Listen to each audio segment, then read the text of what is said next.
Good morning. Thank you for joining us this morning for this remembrance of our dear friend and colleague, Chuck Scroggins. Chuck was a vital and treasured member of our Colburn community for almost 14 years, serving as our chief engineer and director of engineering. And I had the great privilege of working alongside Chuck during all those years. And I'll be forever grateful for what I learned from him, and for his unvarnished advice, for his support, and most of all, for his friendship.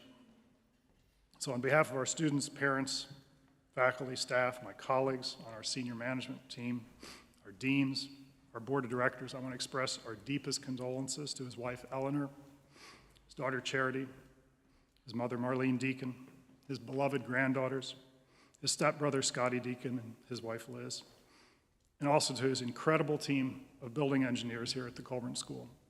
And would the family please stand and be recognized?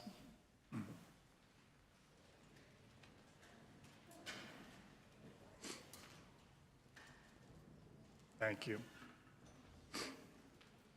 Chuck was all about relationships, lasting ones, and gathered on this stage with me to help remember Chuck are people from all aspects of his life, co-workers, our faculty, professional colleagues, and some of his lifelong friends, but in the end, all of them his friends.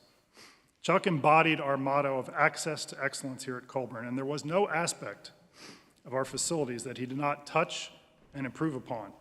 He set a standard of quality, care, and attention to detail for all of us to follow. He was an exceptional employee, mentor, friend, and leader, and leaves an indelible mark on all who met him and all his endeavors.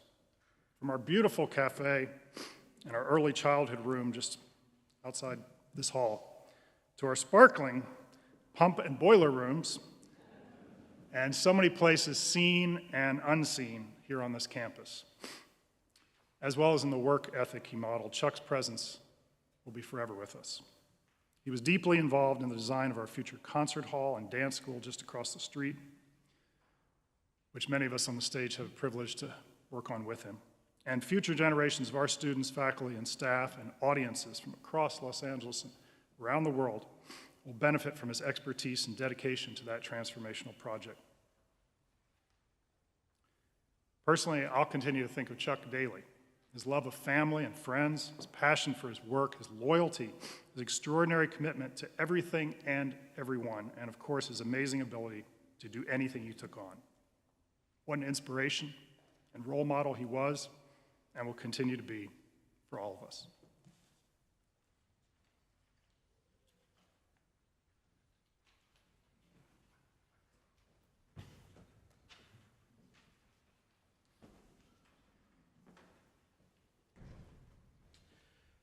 Thank you, Sal.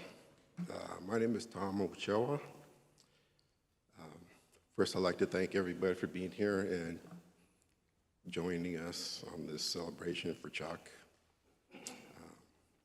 I first met Chuck back in the day.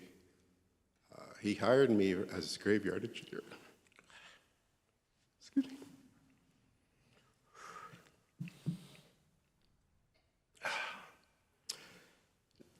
At that interview, Chuck had said, you know, graveyard's a hard shift, and my only condition is that you work for me for at least 2 years. We shook hands on that, and that was like 26 years ago.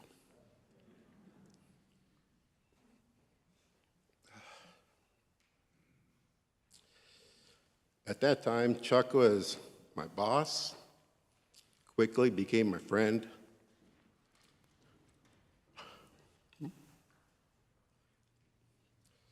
Excuse me. My mentor, and then considered him my brother. Chuck was probably one of the smartest guys I ever worked with, you know, and always kept us on our toes, always made sure we kept the property in tip-top shape. He brought so much to the engineering department as well as the whole Colburn School.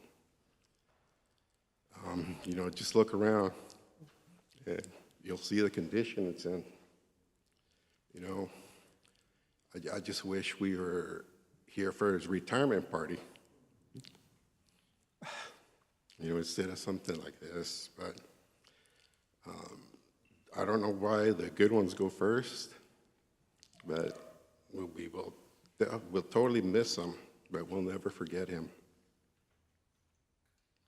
That's all. Thank you.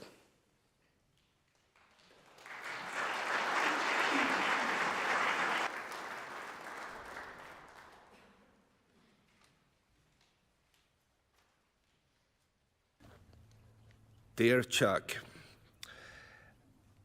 it's really a weird experience when somebody leaves this life. And you and I, we bonded together over almost 11 and a half years. I think you started at Colburn 13 years ago, and I started 11 and a half.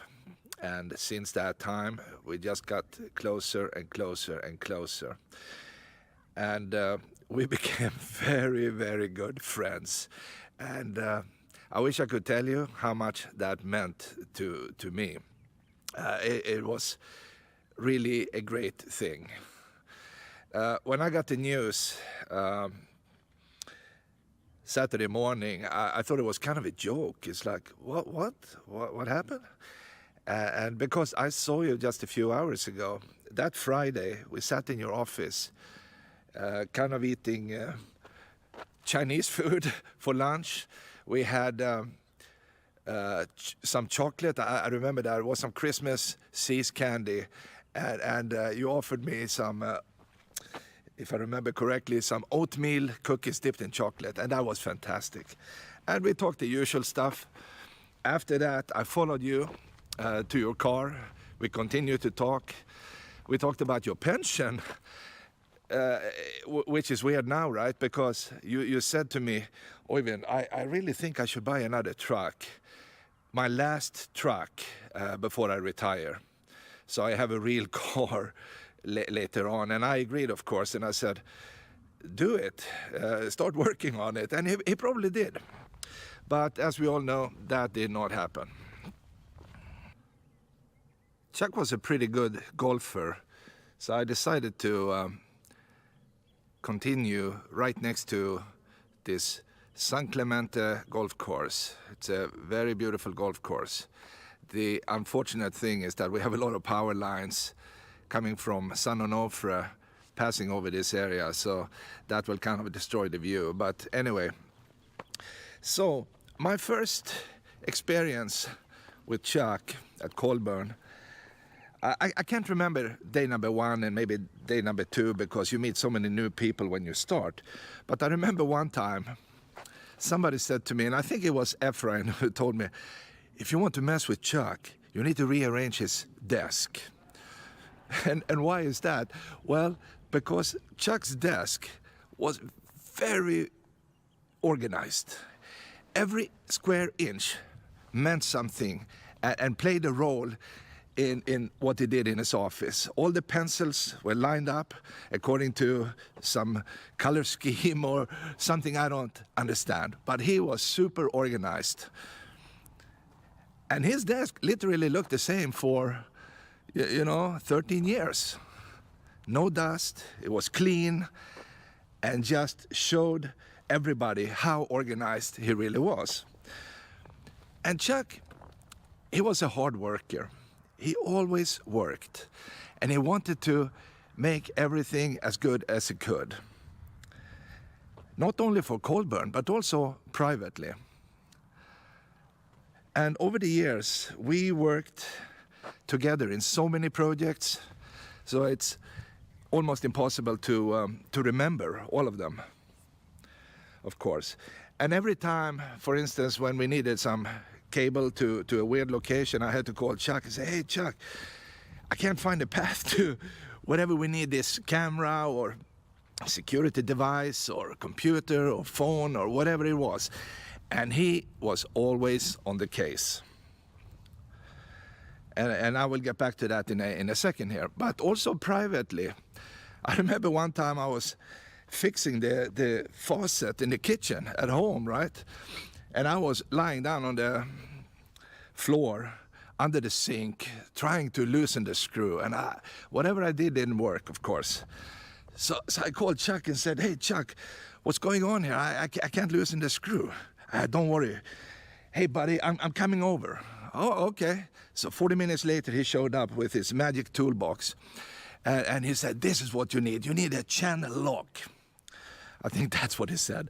And suddenly he was on the floor working, and in a second, the faucet came loose and we could restore it back to normal. And I remember I asked him, "So Chuck, now when I have all these skills now and I know what the channel lock is, will you hire me?" And he just replied, "Yeah, I hire you, but I have to cut your salary." Oh, that was really fun. And another time, the water heater died. So I said, "Chuck, I have no warm water. What do I do?"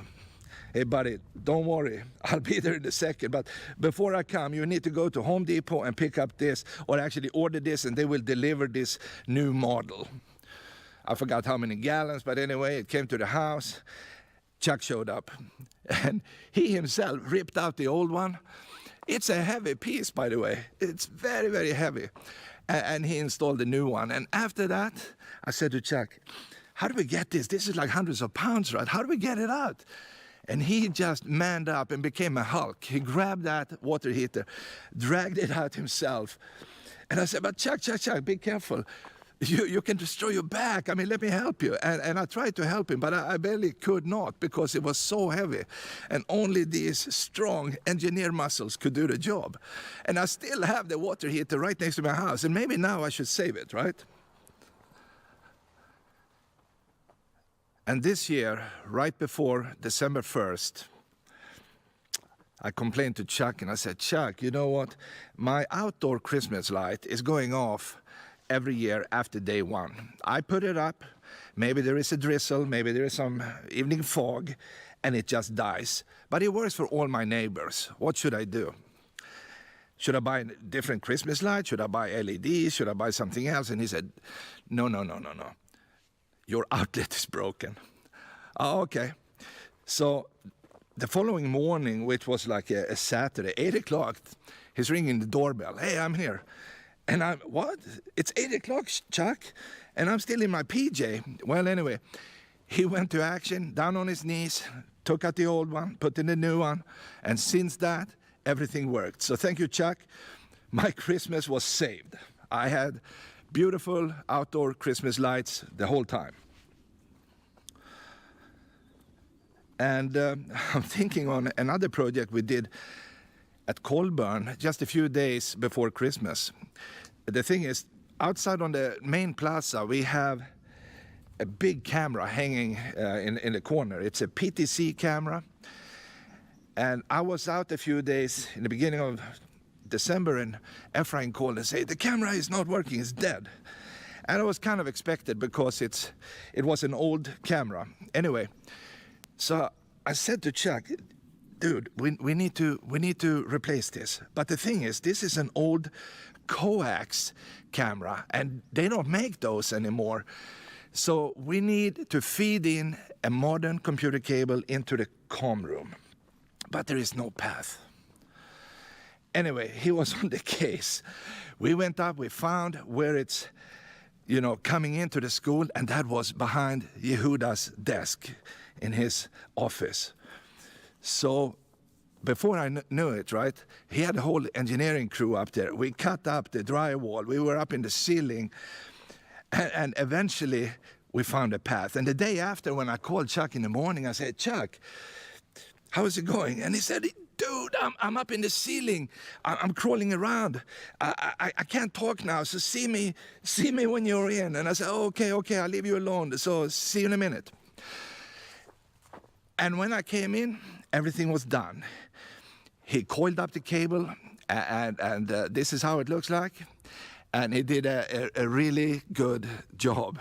And that was Chuck. His spirit was always there. He loved to work, and he loved to do a fantastic job. And over the years, I've been working, 35 years, 40 years, I forgot, but a very long time in Sweden, in many companies, from banks, pharmaceuticals to computer companies, and now for 25 years in performing arts. But I have never seen a guy with that kind of an energy. He was always willing to help, no matter what. I could ask him anything, and as soon as we shook hands about it, I could see his eyes spinning because he was already thinking on the solution. That was Chuck. It's a very, very rare personality. And I loved it, and I think most people at the school loved it too. He was a very, very great guy. That's all I can say. He was fantastic. Chuck worked his entire adult life with heavy stuff, like 4-inch water pipes, 2-inch pipes, smaller pipes, electricity, plumbing, computer cables, alarms, buildings, remodelings, testings, a lot of those things. He was basically dragging chains around for 40 years, right? And that made him into a very, very tough guy. I've never seen a guy that tough. But I can tell you one thing, deep, deep, deep inside, his heart was just glowing of gold, right? For anybody who cared to listen. And we had to listen because, after all, he had all the experience. And if you tried to outsmart him, you had no chance. And that made him a very unique person. So there you have it. To summarize, yeah, he was skilled, friendly, had all the things you are looking for. So all I can say, thank you, Chuck, for being such a good friend. And maybe I'll see you in the afterlife. Over and out. That's all I had to say. But thank you again. It was an honor working with you.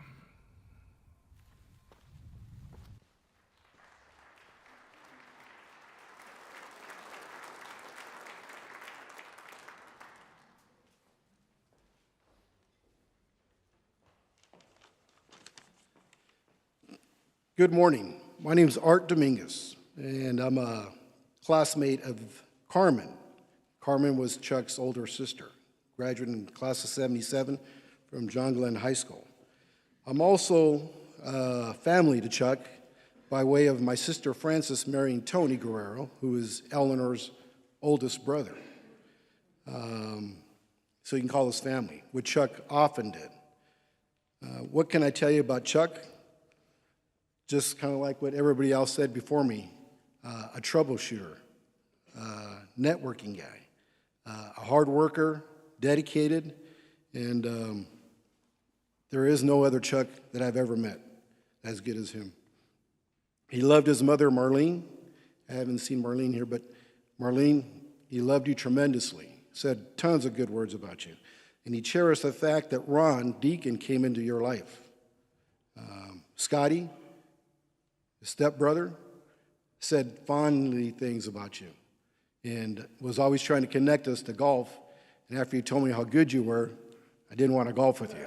So he said it was boring. I told Scotty the story because it's kind of boring playing with Scott because he hits it straight, then he hits it onto the green in 2 putts and he's done. And I said, well, tell Scotty it's a lot funner if you go look for your ball in the rough. Yeah. So, like I said, Chuck was a troubleshooter, a Mr. Fix-It, and a giver of his time. He came to my house numerous times to fix little water leaks, my water heater. In fact, there's a story I like to tell. Water heater broke. He called Chuck. He goes, I'll be there in about an hour and a half. I said, okay. He goes, what's it doing? I go, it's water's dripping, this and that. He goes, okay. So he comes over, and I'm watching him like his apprentice, kind of like maybe Tom. And, hey, Art, go out to the truck and get my crescent wrench. Exactly. Uh-oh. I hope it says crescent wrench on the tool. So I'm looking and hunting. I go back, tail between my legs. I Chuck, what's a crescent wrench look like? And he goes, well, I kind of like this and that and stuff. And he's chuckling. So I go back, oh, it's this one here. It looks like a dinosaur, a T-Rex and stuff. And so he laughed. He fixed my toilet, bathroom doors. I needed some cement work. He got me a guy to do some cement work. A great guy. Like I said, I met Chuck through Carmen. And I was there the first time. Well, the first time that I saw him troubleshoot was with Eleanor. So Eleanor, this is when you were a cashier at Jim's Market. So the year was probably 1980, 81. And Jim's Market was a neighborhood market, grocery store. And I go in late one day to buy some milk and cookies or something, and I see Eleanor's old boyfriend in the parking lot. And I said, oh, this isn't good, you know. And so I go in and buy my milk and cookies and donuts, whatever it was, and hey, Al, how you doing? And she's a little shaky and stuff. I go, oh, it's not a good connection. So I go out to the parking lot, sit in my car, and I'm going to see this interaction and obviously step in. Well, to the rescue, here comes Chuck. And I said, big, tall, strapping guy. And I go, well, Chuck, everything okay? Art, you can go home, eat your cookies. I got this. So that led to a 40-plus year marriage. You know, they know they dated and they eventually got married. Obviously, Charity was born and proud of his life. Right? Charity provided 2 daughters, and he was very, very thrilled having that. Al, he loved you. We all saw it. He cherished you, but he especially appreciated you. You guys were a perfect match. You let him do his stuff, right? Hot rods. Recently got into stone polishing. And why a guy wants to polish stones, I don't know, unless they're diamonds. But he bought this machine, and I heard through the rumor that Eleanor didn't know how to turn it off, and she had to call a guy over to turn it off and stuff. But that was Chuck. He did things to perfection. You guys gave each other space, and you guys came back in unison. And were a perfect match. Chuck was a networking guy. He had a lot of contacts. I put on a golf tournament. So I called Chuck, and I said, Chuck, I need some golfers. He said, sure. Let me call my buddy Todd Decker. They brought between 30 and 40 golfers every year, and they filled up tons of space. With that being said, we've donated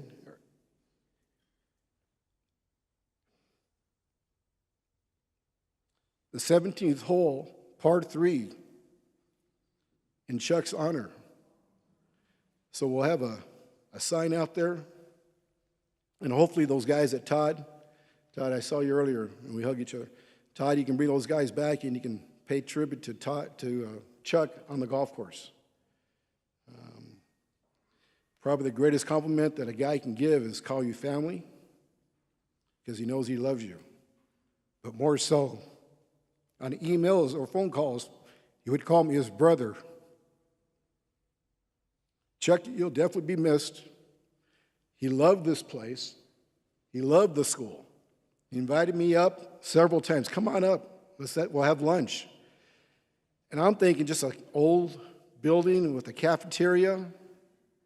Obviously, we're wrong. We're wrong. This is a beautiful establishment, beautiful venue. And he cherished all the faculty, the staff, and his coworkers. He'll definitely be missed. We'll remember him in our mind. And I'll say extra prayers for him and the family every night. Thank you.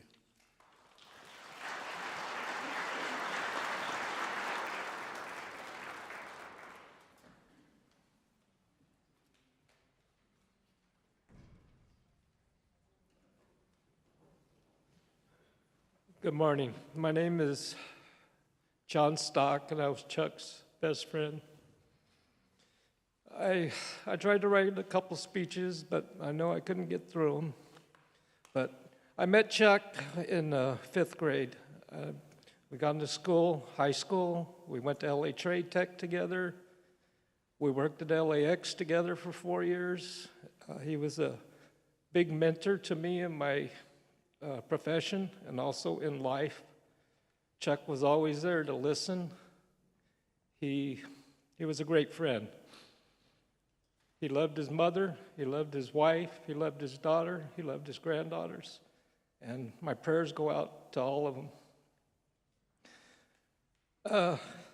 Just want to share a special memory. Anybody who knew Chuck knew how competitive he was. We would compete against everything through life, whether it was basketball, cards, anything. Well, one night I was at Chuck's apartment drinking beer with him, and I don't know what started it, but he said, "Hey, I have boxing gloves in the closet." And like a dumbass, I said, "Bring them on." And that was the shortest boxing match in history. So whether it was basketball or boxing, he had the reach on me. I will miss him for the rest of my life. I love you, Chuck.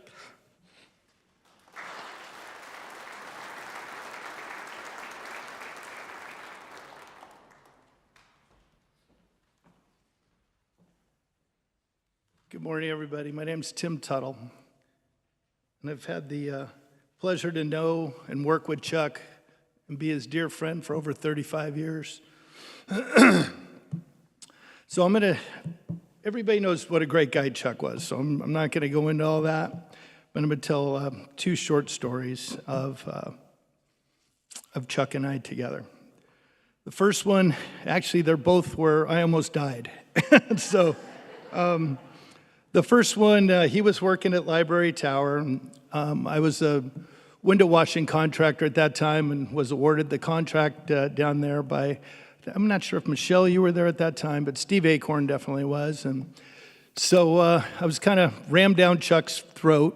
So I'm not sure he appreciated that too much at first, but ultimately we became great friends. So one day senior management says, "Hey, Tim, I need you to take Chuck over the side of the building." Anybody knows Chuck, heights, he wasn't afraid of anything, but he wasn't really too fond of going over the side of that 72-story building. So he warned me before we went over the side, he goes, "Do not mess around." He used different words, but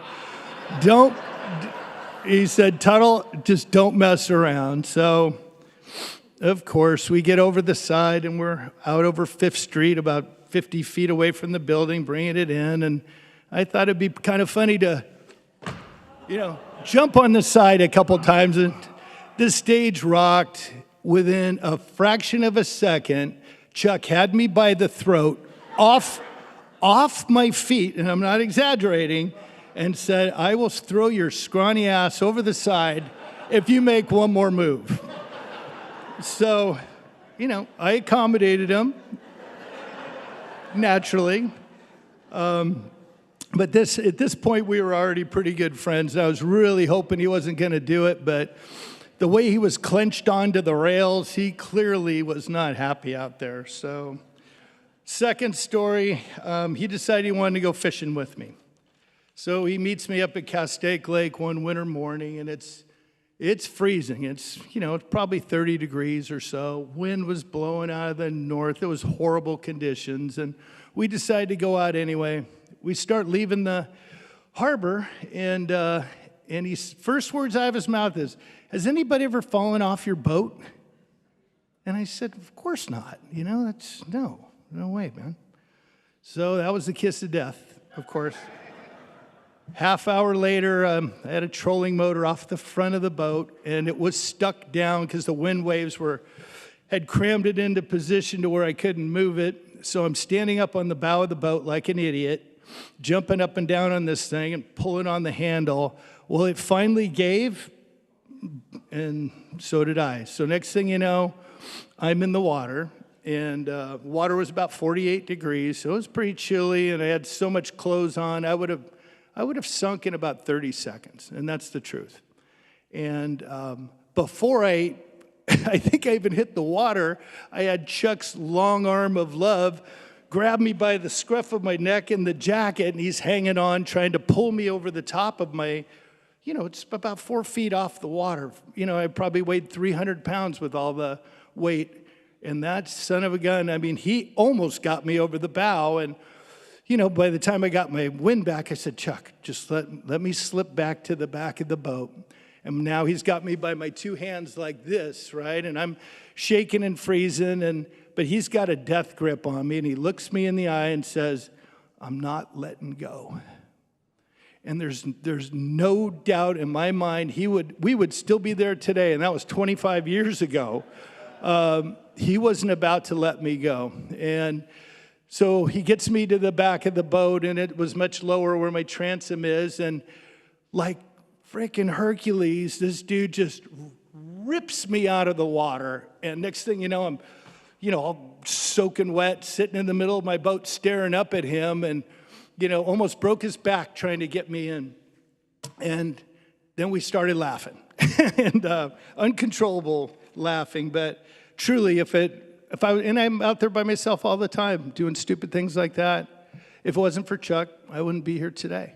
So he was one of the most loyal friends I've had in my entire lifetime, and wonderful to work with. He loved this place more than anything. And his friends, Harry, I've never even met Harry, and him and Todd and a couple other guys that I've met here tonight, every conversation, Eleanor, Seth, down the line, Todd, we would talk about these 6 people, that I really don't know hardly at all, although I've known them for 35 years. But every conversation, and I talk to him almost every day. So if he loved you, he loved you. If he didn't, maybe not so much. But it was an honor to be a part of his life. So thank you all. Bye-bye.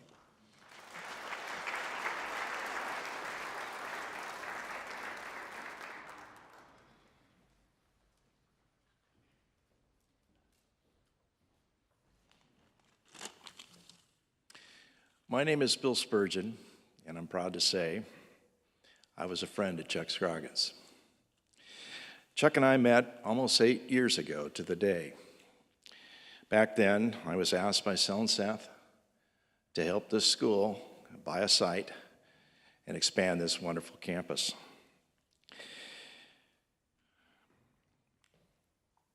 When Chuck and I first met, we became instant friends. We had a lot in common, including the love and respect for this institution. When Sal asked me to speak today, I was both honored, but also a bit terrified. These talks are not easy, so please bear with me.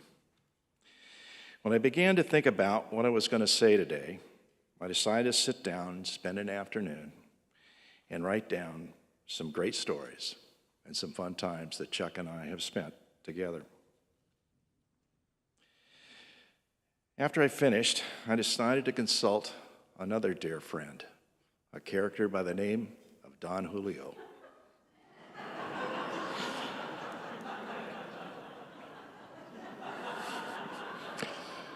After looking over what I wrote, Don frowned, and he asked for a little more ice. When Don asks for ice, it's not a good sign. He kind of shook his head and said to me, Bill, 2 things. First, you got 2 minutes. Second of all, stories are great, but memories are better. Just talk about what you remember most about your dear friend, Chuck. What I most remember about Chuck was not so much of what he did, but who he was. Self-made, self-taught, a man of high values.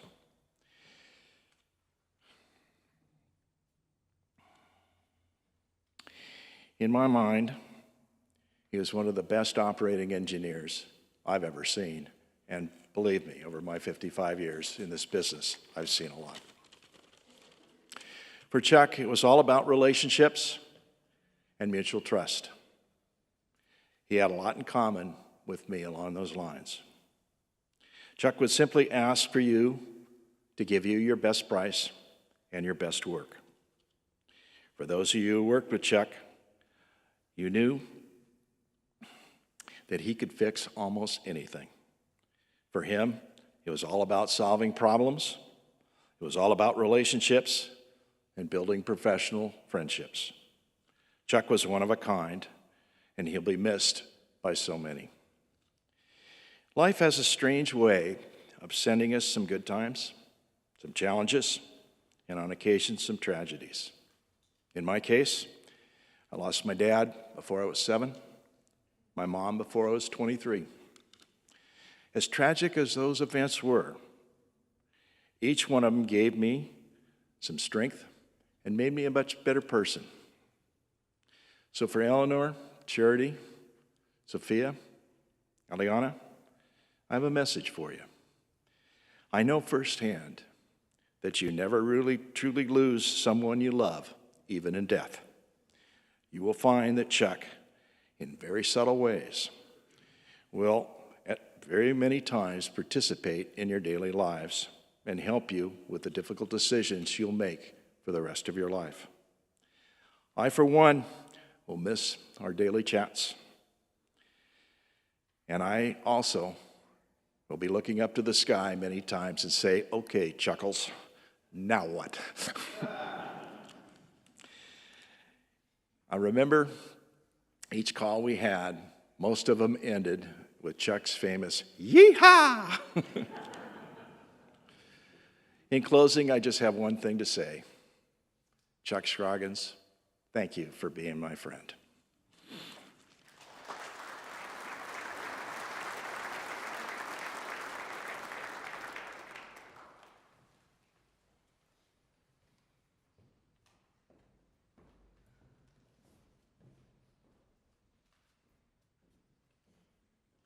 Good morning, everyone. My deepest condolences to Chuck's family. My name's Richard Bean. I teach bassoon and chamber music here at the Colburn School, and I met Chuck many years ago while I was the dean of the Colburn Conservatory. And I don't think I ever asked Chuck to help me with one thing that he didn't do it in a way that was much better than I would have ever dreamed. I asked him if he had a little shelving unit, metal shelving unit for my bassoon reed tools and machines, and he said, no, I don't think I do, but let me think about it. 2 days later, I come into my office, and there's a 7-foot, 6-shelf, white wooden shelving unit. And I said, where'd you get this? And he goes, oh, we made that. Over COVID, the building was empty, and I lived close by at that time, and we taught all of our students on Zoom. And I would go to my studio, the air conditioning was off, and as we got into the summer months, it became incredibly warm up there. And I said, Chuck, is there anything? He goes, we can't basically cool the entire building for one studio. And so I come back a couple days later, and he's got a portable air conditioner vented through the ceiling. And I taught in comfort all summer long, and it was amazing. You know, this is a really special place, Colburn. You see the genius of our students every day. You see the genius of our faculty and the way they teach the students every day. But for me, the genius at the top of the list was Chuck for me, an amazing man that I will deeply miss. Thank you very much.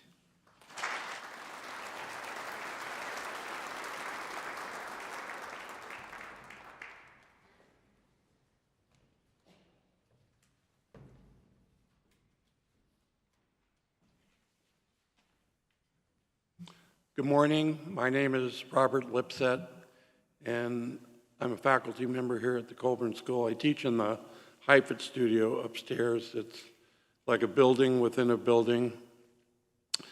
And I remember so clearly when I met Chuck for the first time because I had a problem, and this was before he came to Colburn, and the air conditioning in the Hyphen studio went to full Arctic, and I was not very comfortable, and my students were not very comfortable, and I started wearing a jacket and a coat to survive. Frost was coming out of the vents, and no one seemed to be able to fix it, and it went on for months in that way. So then I heard about this guy, Chuck, who was coming to Colburn, the new building engineer, and I thought, well, you know, maybe he can do something.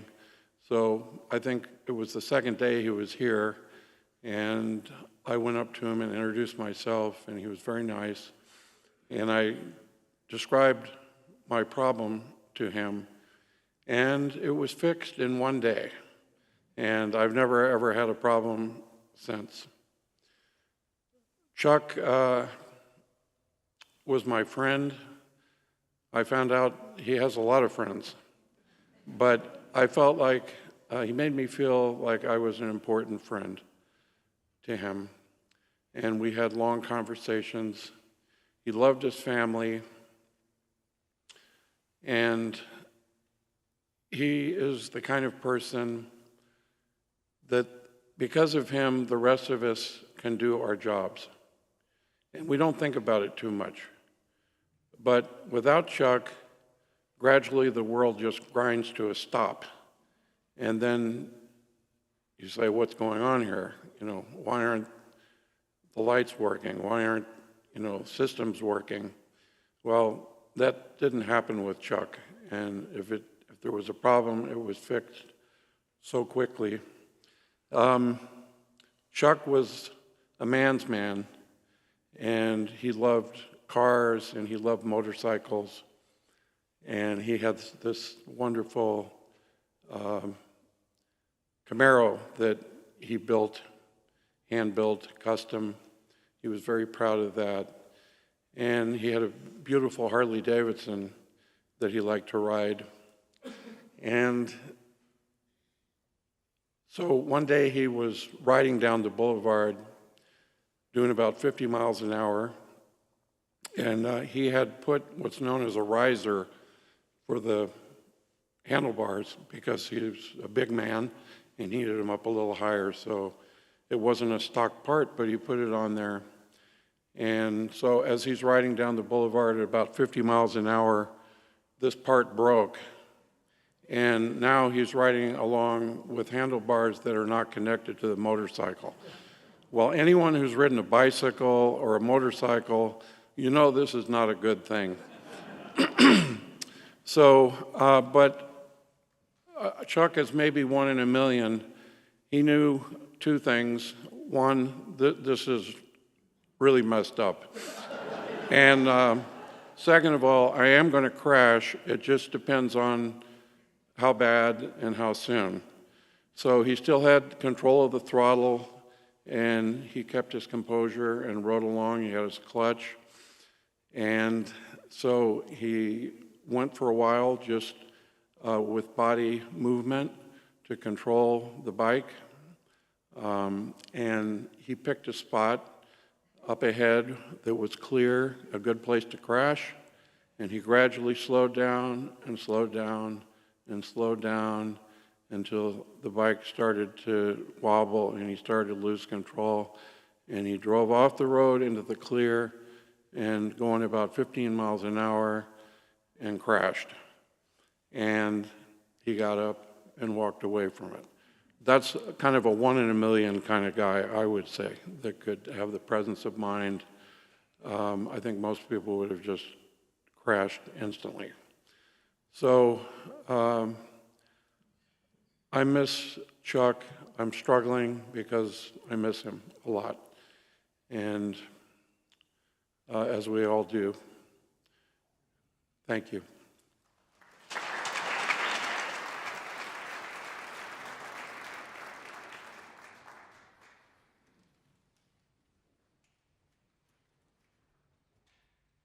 Hi, I'm Yuda Gilad. I'm teach clarinet here. I'm the music director of the orchestra and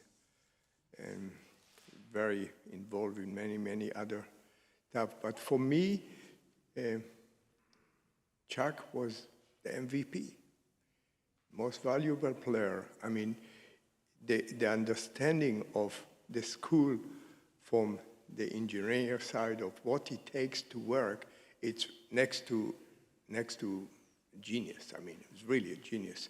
And I think we had long conversation practically every day because, once again, where I am, my studio is located in a funny place of where the air conditioning stopped for the whole building, right? And so every time, a text. Hey, Chuck, can we set it up on 71? Boom, done. Can we do it? It was really quite helpful. And it's not only helpful, it's something that shows how he cares so very much about the fact that we are teaching and doing as the best to our students, and he done the best for all of us, all the faculty, all the administration, everyone appreciate his input. I think what struck me so fantastic in Chuck, he kept the sanity, he kept the smile on his face through the hard time and obviously the good time. He kept us all straight to do our mission to the best of our availability. And I know that Chuck does not know the word no. The word no, it's not existed with him.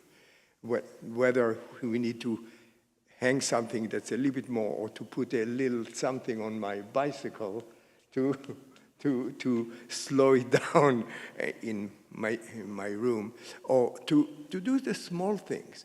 Together with our security, our stagehands, our recording, he practically was the glue for everyone that works for our school, is this kind of a guy. And I think I say bravo to Chuck, bravo to everyone, his team, really, from the bottom of my heart. Thank you, because that's what keeps us working so well all together.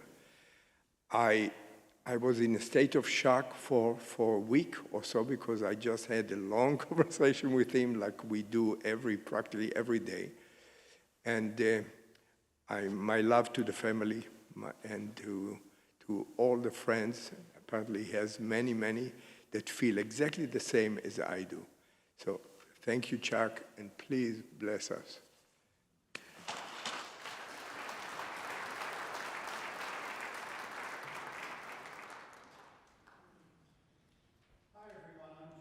I'm the flute professor here, and I don't think I could begin to say enough words to express what I really feel in the loss of Chuck. I'm going to play a short version of Amazing Grace. I was sitting backstage, I was thinking, Chuck was amazing. We've heard about it all day. If you ever met him for 10 minutes, you knew he was an amazing individual. But he was amazing in a way that you may not recall. He was a great musician. You raise your eyebrow? Well, as a youngster, I learned to whistle. And one of the things I always wanted to learn to do was whistle like this. And when I first met Chuck, I didn't meet him verbally, I heard that whistle. Except I heard a real version of it that I have never been able to do. He was like the most amazing mechanical bird in human form. So anyway, I'll miss so many things about Chuck, but nothing more than that incredible whistle.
Hi, I'm Allison. I served as senior vice president here at Colburn, but I think I knew Chuck even before that in about 2007 or 8.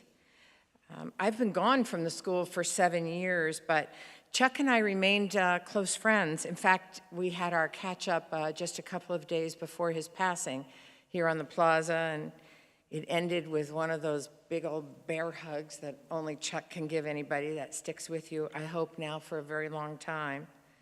When I worked here, my hours sort of coincided with Chuck's team. We had a very fun partnership on many projects, including stretching the limits together for every gala. Out on the Plaza here, he invented this wild thing that if you take up a tile on the Plaza, you could put a tent pole in it. And he invented this thing that the tent pole went in, all so that I didn't have to use water barrels, which then yielded one more table for the gala, at least. So he was right in there with me all the time, and as everyone has said, his genius just made everything work.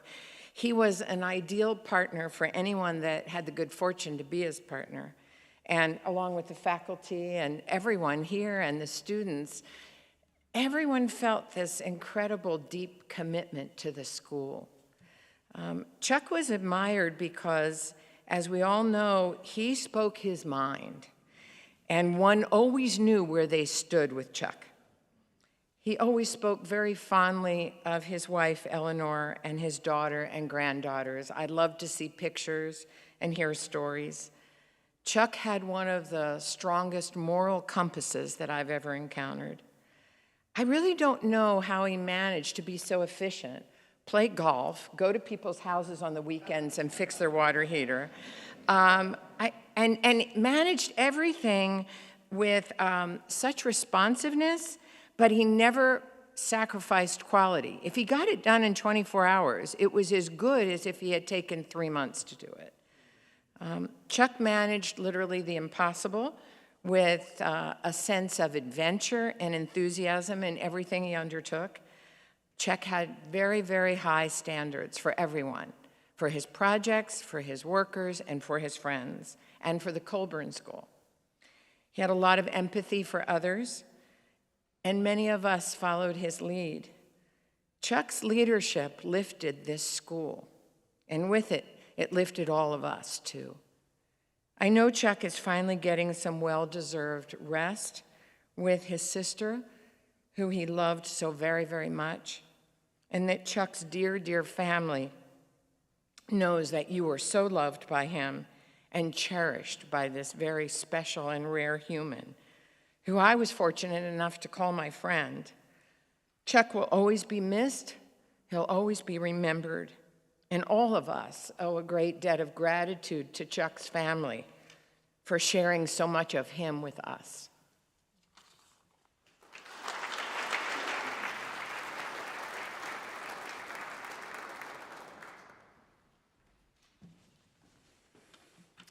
Good morning. My name is Seth Weintraub, and most of you know me as the former CFO and CAO of the Colburn School. Now, as part of my CAO responsibilities, I worked with Chuck as he ran the facilities department. For 10 years, I got to watch a real pro in action.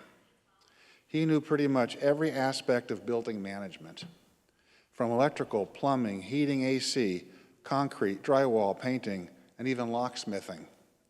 You name it, Chuck could do it. He even took on the dicey task of picking out the lobby furniture. He designed the main lobby security desk in the Olive Building. As I said, I worked with Chuck. I didn't manage Chuck. My role is to support and enable him to do his thing. And by that I mean achieve excellence in building management. And as I look around the campus today, I see signs of Chuck everywhere. He and his team designed and built out the cafe, worked on landscaping, built out offices and studios. And Chuck could do more than building management. He could manage people, projects, budgets, administration. His budgeting was a thing of beauty, accurately planning out the coming year's activities and costs. In terms of managing, there's no better role model than Chuck. What he demanded of his team was nothing more than he demanded of himself. Chuck was also my friend. We shared many lunches together at Hop Lee and talked about work and family. Back in December, shortly before he passed, I visited the school and met with Chuck. We talked about rock polishing, as coincidentally, we both took up the hobby of rock polishing to share with our grandkids. In true form, while I had a beginner grade polisher, Chuck had 4 high-grade polishers running so his grandkids would have plenty of beautiful rocks to give out as Christmas gifts. That was Chuck, always doing 100%, and he loved working with both his granddaughters. And so I close with the thought that while Chuck is gone, his Colburn legacy remains, visible pretty much everywhere here on campus. His spirit can be found in every office, studio, lobby, and performance hall. I am sure that for Chuck Scroggins, his name will be for a blessing.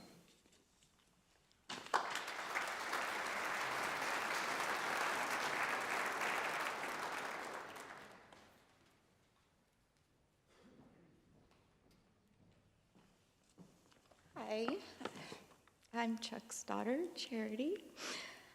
So many people in here I haven't seen in so long. This is really amazing.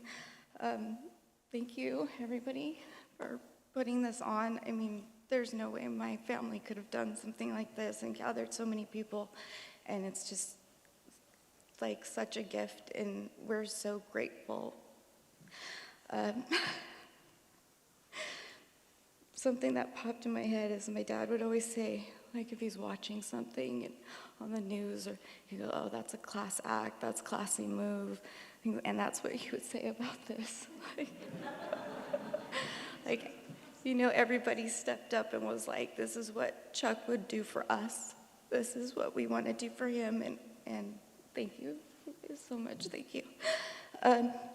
So my mom and I really only had the fun part of organizing a funeral, which is going through all the pictures for the slideshow, and we just laughed and reminisced all these stories, these funny memories that you don't think about because they're nothing until the person's gone. And he would sing all the time, and that's when you knew he had a good day at work, or he wasn't stressed, or a job was finished or something. And my mom and I would be laughing on the other side of the bathroom. And you know, for anyone that's younger, there was a thing called cassette tapes, and you had a recorder.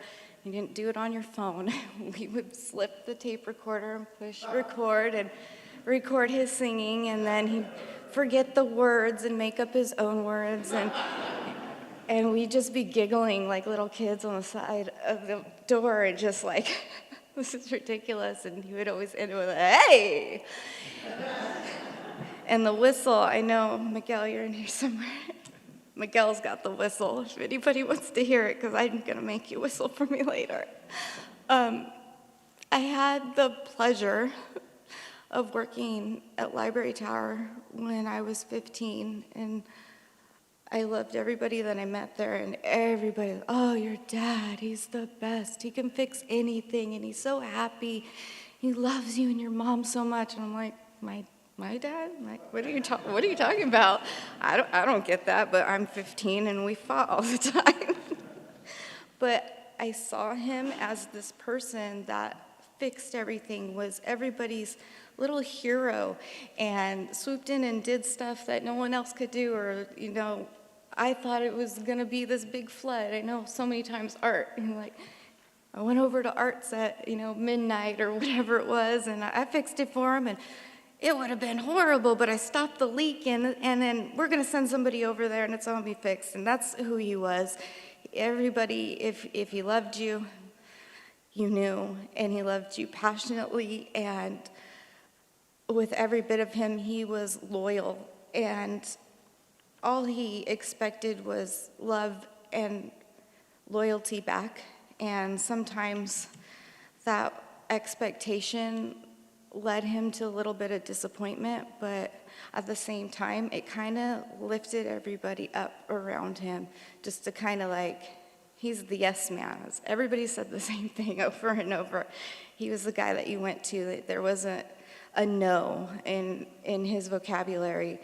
I remember the girls were really little, and we got him this little plaque that said, like, Papa's garage. If he can't fix it, no one can. And it's like this cliche thing that you buy for a grandpa, right? But it was so true. And that's what they did.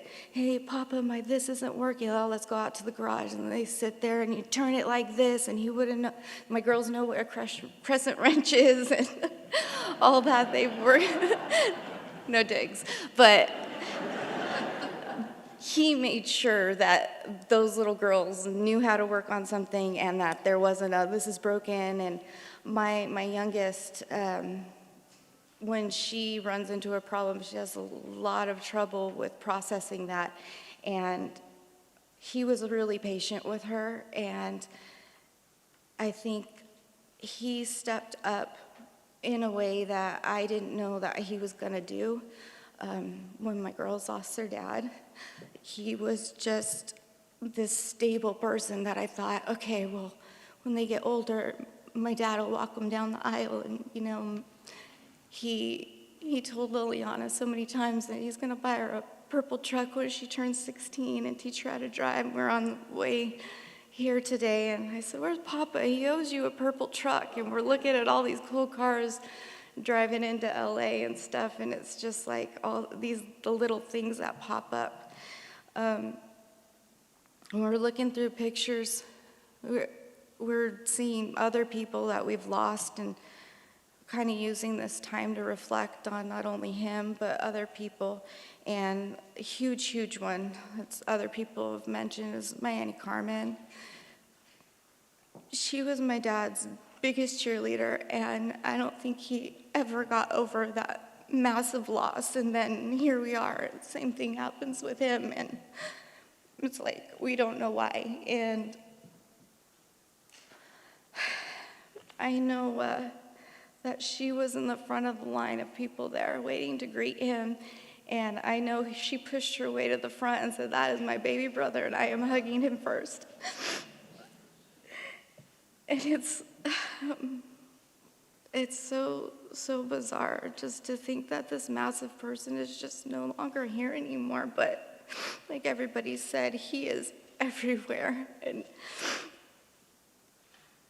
gosh, it's like, what story am I gonna say? What am I gonna talk about of 40 years that I knew him? And the only thing that popped in my head right when I found out was something that had happened the day before. So I had planned to take my kids to Disneyland for 3 days. That was their Christmas present. So we made a point to have our Christmas with our family on the 22nd. And that's where I told the girls that I'm taking them to Disneyland. And my grandma was there and my mom, and they're so excited, and they're like, what, we're really going to Disneyland for 3 days? Like, yeah, we're going tonight. We're going to the hotel tomorrow morning. We're going to Disneyland. And I tried really hard to be in the moment of being at Disneyland with my girls, and for whatever reason, around 5 o'clock, I'm in line with Liliana on some ride, and I say, hey, you want to take a picture and send it to Papa? She's like, yeah. So we take a picture, and he's like, oh, is it busy? We're talking back and forth a little bit, maybe 40 minutes here and there. So send a picture of Fia, too. So I sent a picture that has me, Sophia, my boyfriend, Liliana, and we're just so happy. And he's like, oh, looks like you're having a good time. I'm like, yeah, it's great. We know we're going to be here 2 days. We're not stressed, running, trying to get on all the rides. And we just had a, calmness to the craziness that is Disneyland. And he's like, oh, 2 days left, good luck. And my mom texts me that night real late and says, I got bad news, call me when the girls are asleep. And I'm preparing myself for one of my grandmas, because in your head, it kind of goes in sequence, right? And I'm preparing myself, and she says, what she says about my dad, and I'm just like, I'm sorry, what? We were just with him yesterday. We had such a great day, and then I get off the phone with her, and it pops in my head, this just stupid, funny story that we're opening gifts, And the kids are kind of messing around with something, so nobody's really opening something. My dad points, here, go open that one, that's for you. And I open the picture, and it's this bamboo frame that was a mirror, and the mirror broke 10 years ago, let's just say, and it's sitting in the garage. So I think he wrapped the frame so I can take it out of his garage. And then I look at it, I'm like, oh my God, you replaced the mirror. And he's like, yeah, I replaced it. And I'm like, oh, this is so great. And I'm looking at it, and I'm my father's daughter, so I'm like, okay, where am I gonna put this? And my mind's spinning.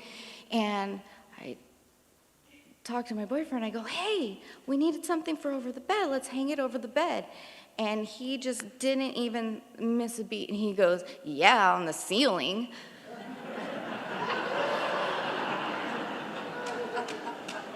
And I am trying to think, okay, is it too small to be over the bed? I'm like, what is he talking about on the ceiling? And my grandma Esther is sitting across from me, and she has this little squeaky oh laugh, and she covers her mouth, and I look at her and I'm like, the ceiling, and oh my God, what's wrong with you? And he has this look on his face that if you took away the gray hair, he looks like a stupid little kid, just like, he told the really funny joke, and we all just started laughing, and it was just, I remember leaving going, for him to say that kind of a joke meant that he was comfortable, he felt free, because he talked like that with his friends, and I've known my dad for 40 years, so a joke like that isn't crazy to come out of his mouth, but to say it to me, to say it in reference to the relationship that I'm in now, it made me feel good that he felt comfortable to be himself and to be happy. And I felt like that was him kind of, accepting who I'm with and what I'm doing with my life. And it's like he got to be happy instead of worry about me and the girls. And it felt really, really good. And then I find out, and that was just the strangest comfort to me. And I couldn't really tell you why, but it was just, that was my dad. He always was quick with the one-liners. He did so much for me, and I never had to worry about, if I was going to have food to eat or if my dad was going to lose his job again, those other loser people, dads or whatever that weren't there for their kids like they needed to be. He was always there. He came home from work at the same time every day. For years, he picked me up from school, and he was very, very present. And I know he had stress in his work, and sometimes he would come home and he wouldn't be the happiest person, but thankfully, I got that gift of working with him for a few years. All of my school breaks, I would work, and I got to see that happy, joyous person that he was so fulfilled with work. That was the thing that he could be excellent at, and he loved it. He loved completing things and just having so much pride in his work, and to be able to say, I built this, I did this, and have somebody say thank you, that's all he needed. And he would have worked here forever. We wouldn't have been here for the retirement party because he was not going to retire. He would have been the person coming in maybe 2 days a week and being the little old guy where it's like, oh no, you listen to him, he knows what's up. I know he doesn't look like it, but he does. And he did. And unfortunately, he set such a high standard that I just assumed that any man could be like that, and hey, this is broken, can you help me? Or you're tall, or you got muscles, can you help me? And it's like, I don't know how to do this. Oh, okay. And then I'd call my dad, and again, it'd be fixed immediately, or there'd be a solution, or he'd be sending me links, so try this and do this. And he was always there to help me. And even when we had our hard times, I always look back on that time that I worked with him as seeing this side of him that everybody got to see at work that my mom and I didn't always see, but when we did, we were so happy because he was so light and funny and quick with the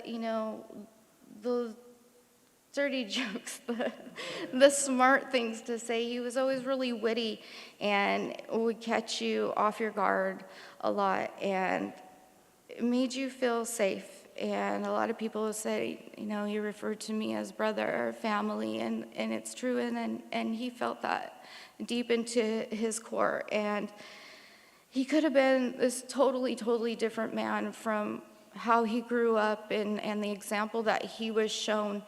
And he used that as a platform of what he didn't want to be and what he strived to never be in with his family. And he got married so young. He moved out and he started this tiny little family, us three, but there was never any looking back. There was never like, hey, Mom, can I borrow some money? He was just so responsible. And now being older, I realize there is no way in hell I could have done what he did. Having a child at 20, being married at 18, almost 19, it's just like I was a little kid then. I can't even imagine. And then my mom and him were married for 42 years. And my mom has been, I can't even see you, Mom. I know you're somewhere. She has been so strong and has so much faith and has this mindset that I don't understand how you can be so strong, because it's such a massive loss in our home that walking through the front door, the whistle, the, hey, Sophia, hey, Liliana, I want to feed the fish and pick them up and do the stuff. And it was just, he came home from work and there was no like, I don't want to deal with you guys. He got in there with them and did everything that they needed. He didn't complain about it. He loved it. I feel like that whole rock tumbling thing, I feel like that was kind of like this strange metaphor, like him being a parent. We went through like a lot of stuff, because in a sense he kind of like grew up with me, I feel like. And he needed that time to kind of polish his rough edges. And after that, and he became a grandpa, I would go through all of that pain again to have that grandpa for my kids, because he was the best to them. And it was really, really hard to tell them what had happened. And I was so scared and worried. And I hope that my kids know how much everybody loved him and how much he loved everybody, and that even though he's not here, he's here. I know everybody's gonna hear his whistle, all of his keys jingling, and I would just always remember how loud and big he was in a good way. And even though he's not gonna be around to like see the girls graduate, he's not gonna see me buy a house or the girls get married or things like that, but he's always gonna be here watching us, guiding us. And quite frankly, I don't think he wanted to watch any more of his loved ones pass. It took a little piece of him every time he lost somebody, especially when it was unexpected, like my aunt.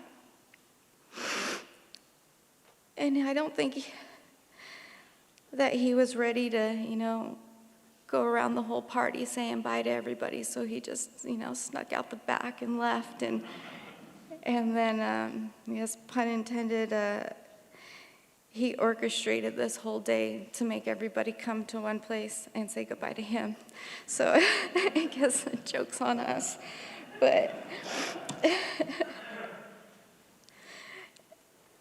things are not ever going to be the same. And when I drove up to their house for the first time after, I told myself, I'm not going in. We were picking up something real quick from my mom.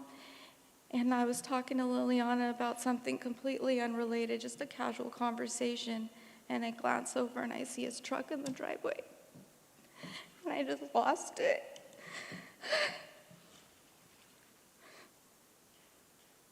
Because it would be often that I'd get to the house and pick up the girls because they went to school real close to my parents' house, and he'd come home from work and it'd just be like this whole meeting point, and I'd see him and he'd back his car in and honk at the girls or have the girls get in the car and they'd drive around, do burnouts. Papa, do burnout.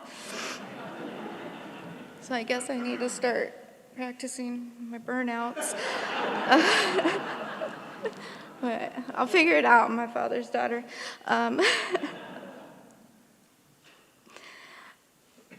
He's still with us. I truly believe that. We'll see him again, and it hurts so much because he made a profound impact, and he would just be so, so proud of everybody that has come together, that supported me, my mom, my grandmas. We couldn't be more blessed, and I'm really happy that you all could be here today. Thank you.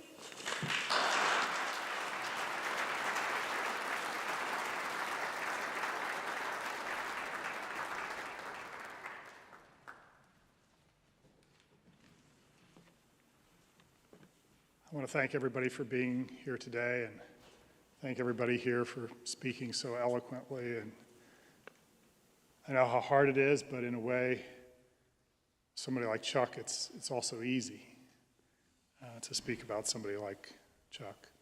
And so before our final musical selection that we'll end with, I want to invite all of you to a reception immediately following the conclusion of the performance on our plaza. On that plaza in December, Chuck had 2 new trees planted. I think all of you who knew Chuck, he was always 3 or 4 steps ahead. Before you would say, well, maybe that tree needs to be replaced, Chuck had already ordered the tree and everything was set. But he was worried these trees over time had been leaning. Frankly, I never noticed it. But he said, you know, eventually they're going to be leaning too much, and maybe they'll fall in a windstorm. So these trees that had been there for 25 years, he had them removed, and they're 2 young trees there. And of course, he was right. He always was, everything that he did. As you said, Seth, it was really just so he's saying, Chuck, run with it, because he always had the right instinct on all those projects. But those trees will be dedicated to Chuck, and plaque will be there in his memory and honor.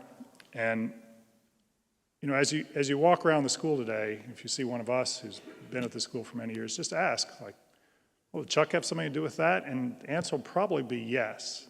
Even just sitting here on the stage, whether it was the stage being refinished and still, after 25 years, it still looks new, or the fact that during the pandemic, it would have been a moment that a lot of people would have said, well, there's nobody in the building, right? Well, aside from Richard teaching with his need for air conditioning, but it would have been a moment to sort of take a breather. But for Chuck, it was a moment to do all the things that we couldn't normally do. So he said, look, the students are here, so we can paint.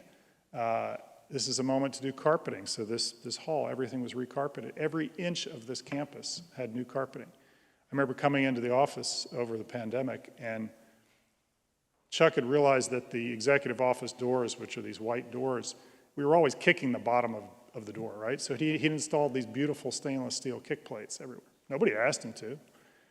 So there's Chuck's legacy everywhere you look here. And the way any building evolves over time, the projects that he was involved with, it really sort of is Chuck's house. You know, I said he loved a good project, and for him, this campus expansion, just sort of diagonal, I think some of you may have parked on that surface lot today, that was something he and I just dreamed and talked about forever, and he'd always say, do you really think it's going to happen? And I'd say, yep, Chuck, it's going to happen. And then his other question was, will you be around for it? You know, me. And I said, yeah, I'm going to stick around for it. And he believed so much in what we were doing over there and building this new concert hall for the school and a new facility for our dance program and how the students would use that facility. And so we will be naming a space in that new building in his honor as well. And I know that all the people that use that building are going to be beneficiaries of his great planning. And so Chuck, yeah, I'll be around for it, and I know you will be too, from the moment of our groundbreaking later this year and to when we finally cut the ribbon. So, Chuck, thank you on behalf of all of us for everything. Thank you.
Thank you.